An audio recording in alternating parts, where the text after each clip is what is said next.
because Mom remembered the name of the dirt road the farm was on.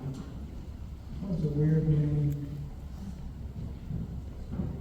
I'm going to go to a foreign country and ask them about the dirt road? Come on. That's all I knew. I didn't have anything. We pull up in there and we get into the bank and this lady says, "Can I help you?" I said, "Yeah." I said, "I'm kind of embarrassed." I said, "We're from America." And I said, and then I mentioned the name of this dirt road. Mom remembered the name of it. Dirt road. What does that mean? I'm ready to turn my tail between my legs. I was so embarrassed, you know. Here I'm in a foreign country asking about the dirt road. And the lady says to me, she said, "Would you repeat that name?" And I said, "Well, maybe I mispronounced it." And I did. She says, "Really?" She says, "That is about 5 minutes from here." I said, "You're kidding me."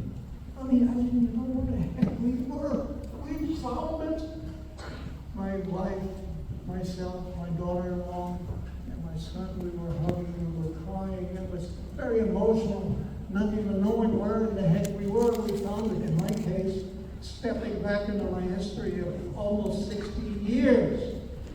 We were making such a racket, the manager came out and probably thought it was a holdup or something. Anyway, he asked us to come in the office.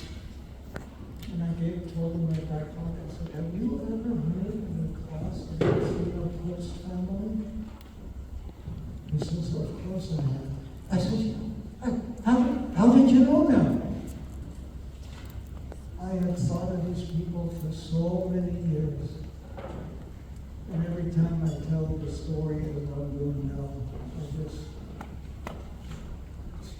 still bothers me.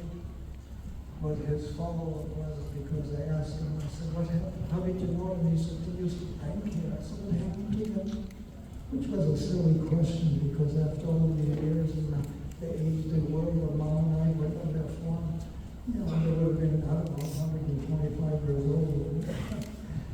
And he says, "Well, this was in late 92. He says, "They passed away about 10 years ago." And I just, you know, why didn't I go back and give him a hug? Thank you for saving my life. Regret is not a good thing. Well, if there's ever anything, whether a person has a rift in a family member, whatever it is, find a way to work it out, because tomorrow may never come. And I so regret that I didn't go back to